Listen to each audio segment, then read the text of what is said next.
ये जो चुनाव हो रहा है ये संविधान बचाने का चुनाव है। ये हिंदुस्तान का संविधान है, इसको बीजेपी और आरएसएस खत्म करना चाहते हैं, बदलना चाहते हैं, फेंक देना चाहते हैं। और कांग्रेस पार्टी, इंडिया गठबंधन इस संविधान की रक्षा कर रहा है, इसको बचाने की कोशिश कर रहे हैं। जो भी हिंदुस्तान के आदिवासियों को मिला है, दलितों को मिला है, पिछड़ों को मिला है, आपके जल, जमीन, जंगल का जो हक है वो सारा का सारा इस संविधान ने आपको दिया है। नरेंद्र मोदी चाहते हैं कि इसको परे किया जाए और उनका पूरा का पूरा राज हो और आपके जो अधिकार हैं वो आपसे छीने जाए। ये उनका लक्ष्य है और हम उनको रोकने की कोशिश कर रहे हैं। भाइयों और बहनों, चाहे वो पब्लिक सेक्टर हो, चाहे वो रिजर्वेशन हो, चाहे वो शिक्षा हो, स्वास्थ्य हो, जो भी आज आदिवासियों को, दलितों को, पिछड़ों को मिलता है वो इसके कारण मिलता है। और बीजेपी के नेताओं ने साफ बोल दिया है कि अगर वो चुनाव जीतेंगे तो वो इस किताब को बदल के परे कर देंगे। इसलिए उन्होंने 400 सीट का नारा दिया था। 400 सीट छोड़िए, उनको 150 सीट नहीं मिलने वाली है।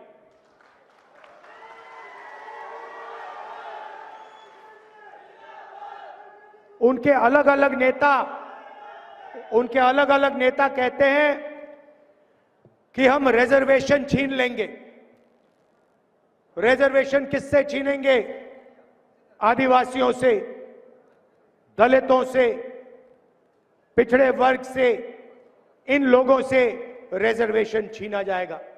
और मैं आपको इस स्टेज से कहना चाहता हूं, रिजर्वेशन को छीनने की बात छोड़िए, हम रिजर्वेशन को 50% से आगे बढ़ाने वाले हैं। इनको जो करना है कर लें। ये जो 50% का लिमिट लगा रखा है, कोर्ट ने लिमिट लगा रखा है, इस लिमिट को हम हटा देंगे, परे कर देंगे और गरीबों को, पिछड़ों को, दलितों को, आदिवासियों को जितनी रिजर्वेशन की जरूरत है उतनी रिजर्वेशन हम देने जा रहे हैं। भाइयों और बहनों, आप देखिए, आपने देखा होगा कि ये जो प्रेस वाले हैं ये आदिवासियों की बात कभी नहीं करते। सही बात है ना? ये अंबानी जी की शादी दिखा देंगे, बॉलीवुड दिखा देंगे, नाच गाना दिखा देंगे, मगर आदिवासियों पे अत्याचार होगा, आपकी बच्चियों पर बलात्कार होता है, आपकी जमीन छीनी जाती है, तो मीडिया में कभी आपके बारे में नहीं कहा जाता। इसका कारण है भाइयों और बहनों, मीडिया में, इनकी बड़ी बड़ी कंपनियों में आदिवासी आपको एक भी नहीं मिलेगा। एक एंकर, एक पत्रकार आपको आदिवासी वर्ग का, दलित वर्ग का, पिछड़े वर्ग का नहीं मिल सकता, है ही नहीं। बड़ी बड़ी कंपनियों में देखिए, 200 बड़ी कंपनियां हिंदुस्तान में, उनकी मालिकों की लिस्ट निकालिए, आपको उस लिस्ट में एक आदिवासी नहीं मिलेगा, एक पिछड़ा नहीं मिलेगा, एक दलित नहीं मिलेगा। यह देश की सच्चाई है। और जो आपका है उसको भी ये लोग छीनने की कोशिश करते हैं। हम आपको आदिवासी कहते हैं। आदिवासी का मतलब हिंदुस्तान के इस जमीन के पहले मालिक। अगर आप इस जमीन के, इस जंगल के पहले मालिक हो, अगर हम आपको आदिवासी कहते हैं, तो उस जंगल का, जमीन का अधिकार सबसे पहले आपको मिलना चाहिए। हमने आपको जमीन अधिग्रहण बिल दिया, फॉरेस्ट राइट एक्ट दिया, पेशा कानून दिया,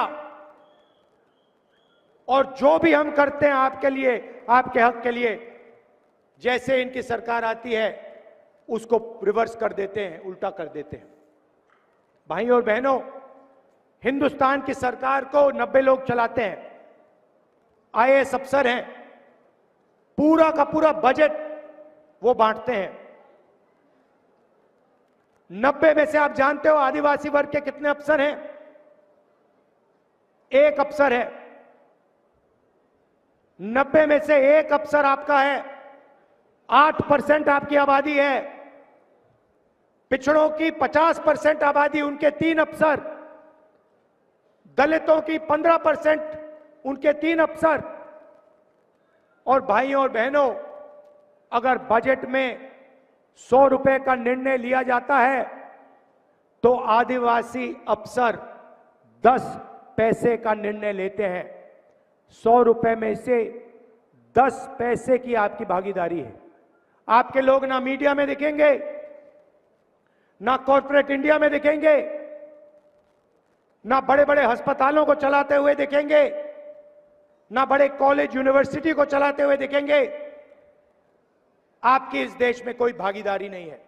यह देश की सच्चाई है कि आदिवासियों की, दलितों की, पिछड़ों की इस देश में कोई भागीदारी नहीं है। इसको हम बदलना चाहते हैं। हम चाहते हैं कि इस देश में आपकी भागीदारी हो, मीडिया में आपके लोग हो, बड़ी बड़ी कंपनियों में आपके लोग हो, सरकार में आपके लोग हो, प्राइवेट अस्पताल, private college, private university, public sector में आपके लोग हो। इसीलिए हमने निर्णय लिया है कि हम जाति जनगणना करने जा रहे हैं।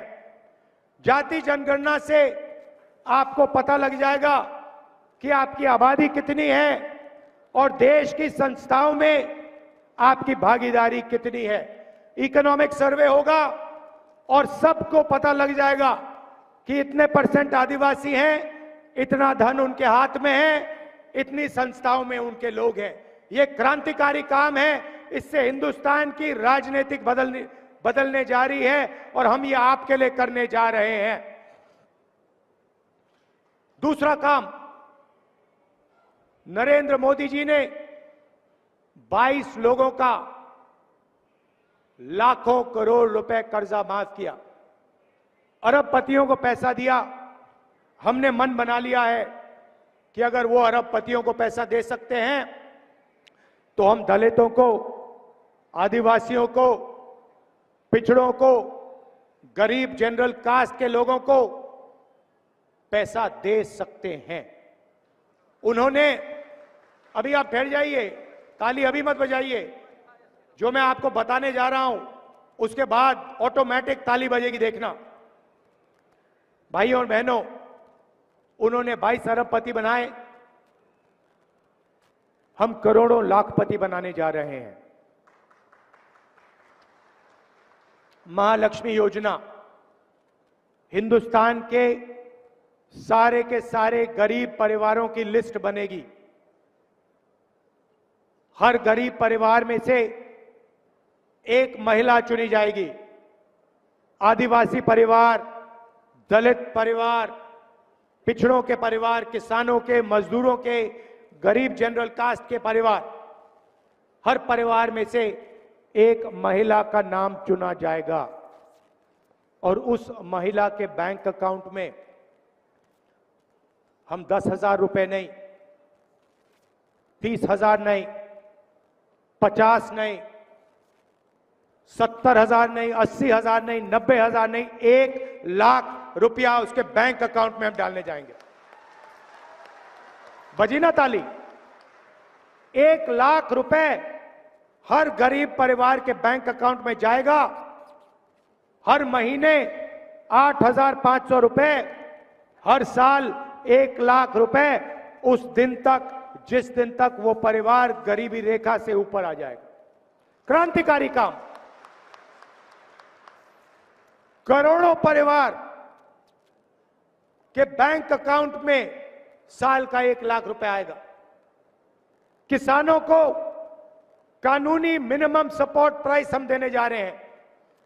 आपको अनाज के लिए, शुगर केन के लिए, धान के लिए, जो भी आप उगाते हो उसके लिए कानूनी मिनिमम सपोर्ट प्राइस, मतलब कम से कम दाम आपको गारंटी करके कानून दिलवाएगा। जैसे ही सरकार आएगी वैसे ही हम किसानों का कर्जा माफ करने जा रहे हैं। सारे के सारे किसानों का कर्जा माफ। और आदिवासी युवाओं के लिए, दलित पिछड़े वर्ग के युवाओं के लिए, गरीब जनरल कास्ट के युवाओं के लिए हम एक नई योजना लाए हैं, पहली नौकरी पक्की। मोदी जी ने झूठ बोला, 2 करोड़ रोजगार देने की बात की, नोटबंदी लागू की, गलत जीएसटी लागू कर दी, छोटे दुकानदारों को, स्मॉल और मीडियम इंडस्ट्री वालों को खत्म कर दिया, बंद कर दिया। देश में 45 साल से सबसे ज्यादा बेरोजगारी है। आपके लोग मध्य प्रदेश से गुजरात जाते हैं मजदूरी करने, इसीलिए हम ये योजना ला रहे हैं। पहली नौकरी पक्की का मतलब, जैसे अमीर घर के बच्चे 1 साल की नौकरी लेते हैं, उसमें उनकी ट्रेनिंग होती है, पैसा मिलता है, वैसे ही हम हिंदुस्तान के सारे ग्रेजुएट्स को, कॉलेज और यूनिवर्सिटी के ग्रेजुएट्स को, डिप्लोमा होल्डर्स को 1 साल की नौकरी का अधिकार देने जा रहे हैं। 1 साल की नौकरी मिलेगी, ट्रेनिंग मिलेगी